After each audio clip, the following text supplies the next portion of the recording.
Kepada yang terhormat Bapak Presiden Republik Indonesia. Bersama ini kami sampaikan 7 pertanyaan terkait pandemi yang sudah begitu banyak membuat rakyat menderita, begitu banyak anggaran yang digelontorkan, tapi tak ada tanda-tanda bahwa program yang dilakukan oleh para pembantu presiden itu efektif mengatasi persoalan. Pertanyaan rakyat ini kami sampaikan sesuai fungsi pers untuk mencerdaskan kehidupan bangsa, serta mengawal tujuan bernegara.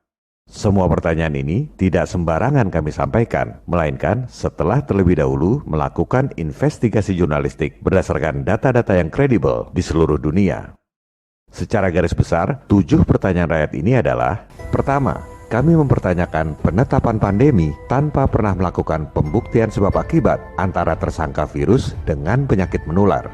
Yang ada selama ini cuma virus media dan virus teori tanpa pernah lakukan pembuktian sebab akibat. Kedua, kami mempertanyakan indikator tes COVID yang tak pernah diaudit. Semua dokter hanya mengikuti instruksi dari produsen alat tes.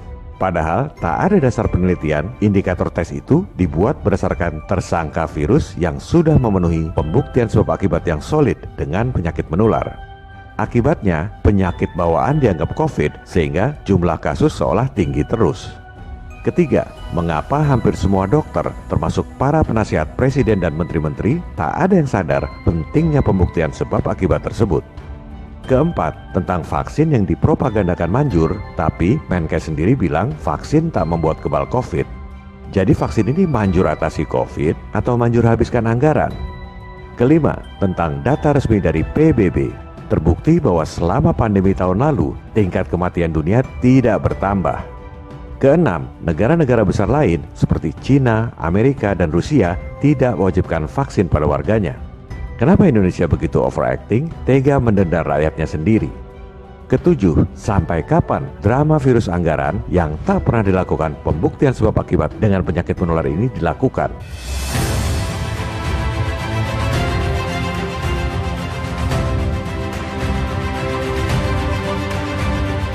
Pertanyaan rakyat yang pertama untuk Presiden tentang penetapan pandemi tanpa pembuktian sebab akibat antara tersangka virus dengan penyakit menular. Mari kita lihat timeline resmi WHO.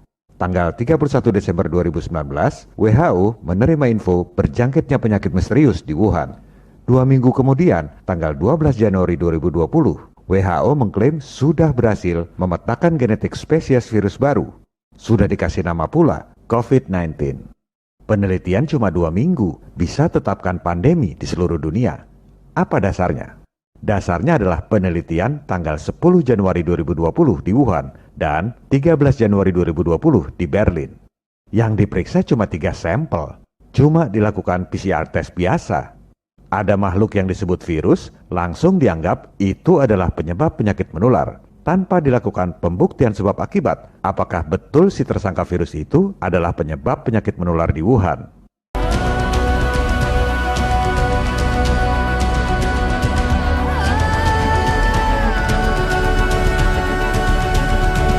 Analogi sederhananya, WHO periksa penyebab kebakaran. Di setiap TKP kebakaran, ada banyak orang pakai baju kuning.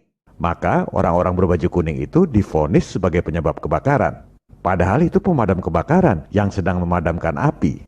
Dan semua media, semua dokter berteriak, "Awas, orang berbaju kuning itu adalah penyebab kebakaran." Dalam sampel pasien itu ada banyak makhluk mikro. Ada jamur, bakteri, sel imun, virus pun ada macam-macam, bukan cuma satu.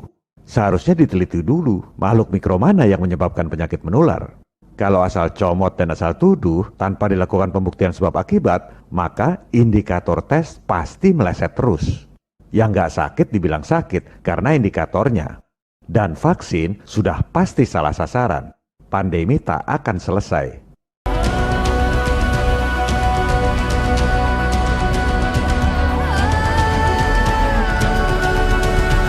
Coba tanya pada semua dokter-dokter profesor pakar, penentuan spesies baru COVID itu penelitian tanggal berapa, di mana? Pasti nggak tahu. Semua cuma baca berita-berita media dan teori-teori textbook. Kasih lihat 2 penelitian ini. Tanya lagi, halaman berapa pembuktian sebab akibatnya? Pasti nggak ada. Modus pandemi seperti ini bukan baru terjadi sekarang, tapi sudah terjadi sejak 37 tahun yang lalu. 99% orang, termasuk para pakar kesehatan, nggak ada yang sadar. Yang sadar dan protes hanya yang sekelas pemenang Nobel seperti penemu virus HIV dan penemu PCR. Itulah narasumber kami. Memang sejak zaman AIDS, pandemi ditetapkan tanpa melakukan pembuktian sebab akibat antara si tersangka virus dengan penyakit menular. Jadi ini bukan soal percaya atau tidak percaya, tapi soal dasar ilmiah pembuktian sebab akibat. Karena pondasi pembuktian sebab akibatnya nggak ada, maka seluruh bangunan COVID, masker, lockdown, vaksin nggak ada dasarnya.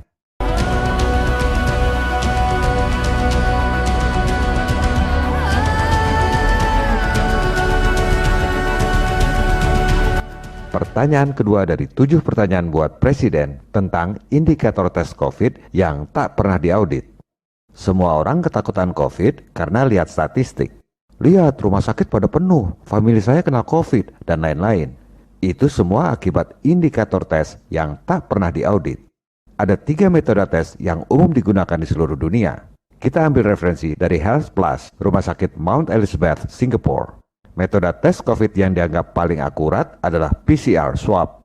Karena waktunya cuma 3 menit, kita bahas yang paling akurat saja. Yang terjadi adalah seperti ini. Kalau hasil tesnya CT di bawah 35, dokter akan mengatakan, ya, Anda terinfeksi COVID. Baru tahu CT di bawah 35 aja, rasanya udah pinter banget. Padahal itu cuma instruksi dari pedagang, produsen alkes. Tidak berdasarkan pembuktian swab akibat antara tersangka virus dengan penyakit menular. Silakan tanya pada semua dokter, mana fakta dokumen bahwa indikator tes itu dibuat berdasarkan virus yang sudah memenuhi pembuktian sebab akibat dengan penyakit COVID. Pasti nggak ada yang mampu tunjukkan, karena memang nggak ada. Itu PCR, yang penemunya dapat hadiah Nobel. Nah, itu rapid test dan antigen test, yang nemukan siapa? Apa dasar ilmiahnya? Kalau tes kehamilan sih kita nggak perlu investigasi akurasinya. Karena kehamilan nggak bikin rakyat bangkrut, nggak bikin negara darurat. Betapa bodohnya membangkrutkan negara hanya karena indikator tes yang nggak pernah diaudit.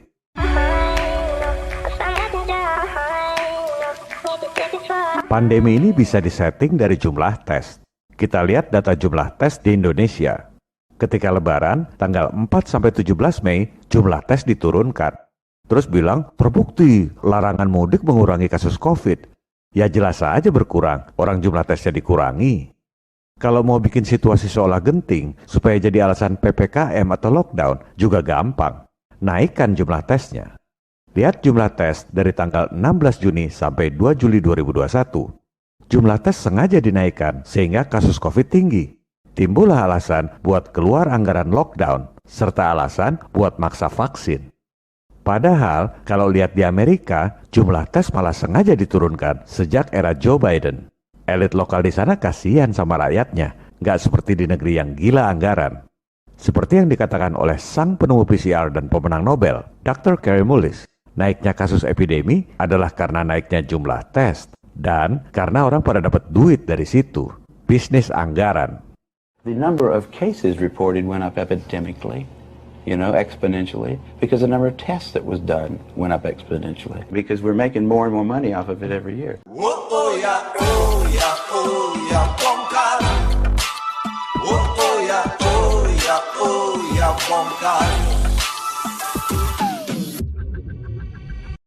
Pertanyaan rakyat ketiga dari 7 pertanyaan untuk Presiden. Mengapa kebanyakan dokter tak sadar pentingnya pembuktian sebab akibat antara virus dengan penyakit menular? Kita selalu bicara fakta dan data yang kredibel. Silakan buka situs NCBI, National Center for Biotechnology Information. Di sana dijelaskan bahwa sampai awal abad 20, ilmu pengobatan sebenarnya masih berbasis natural. Kesehatan itu murah, karunia Tuhan yang Maha Penyayang. Nggak mungkin Tuhan menciptakan alam, tapi yang boleh sehat hanya yang punya duit beli obat farmasi.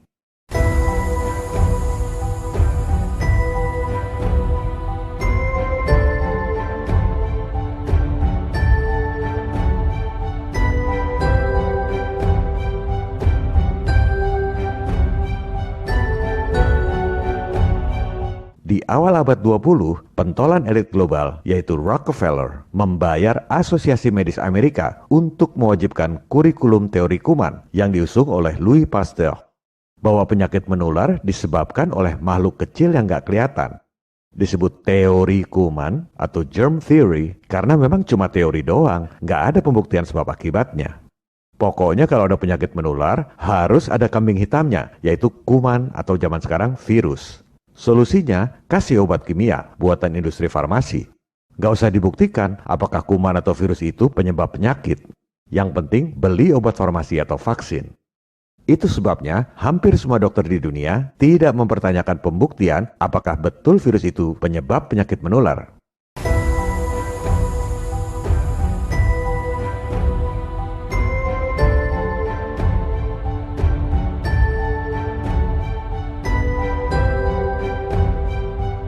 Tentu ada sebagian kecil dokter aktivis yang punya hati nurani. Contohnya, Profesor Luc Montagny, penemu HIV dan pemenang Nobel. Dia hanya temukan makhluk virusnya, nggak bilang itu penyebab penyakit AIDS. Saintis lain yang mengklaim HIV penyebab AIDS tanpa pembuktian sebab akibat. Sang penemu HIV bilang, sebenarnya nggak pernah ada pembuktian sebab akibat antara virus HIV dengan penyakit AIDS. We can be exposed to HIV many times without being chronically infected. Our immune system could get rid of the virus within a few weeks if you have a good immune system. Oh ya, bongkar. Oh ya, bongkar. Contoh lain dokter aktivis yang punya hati nurani adalah Dr. Kary Mullis, penemu PCR dan pemenang Nobel. Semua dokter di dunia gunakan PCR untuk deteksi HIV maupun COVID. Tapi nggak pernah dengar penemunya ngomong apa. Kary Mullis ini paling marah alatnya digunakan untuk memvonis orang terinfeksi virus. Ia wafat 5 bulan sebelum COVID. Because they were using PCR to detect the HIV molecule, and I was going to a lot of those meetings, and I was thinking these guys are on the wrong track, and they're not looking. They've got blinders on in a sense. Kami muak dengan ketidakpastian dan keserakahan. Jadi penyakit yang sesungguhnya adalah para pakar bicara soal PCR seolah lebih ngerti dari penemunya, padahal mereka sendiri nggak bikin apa-apa.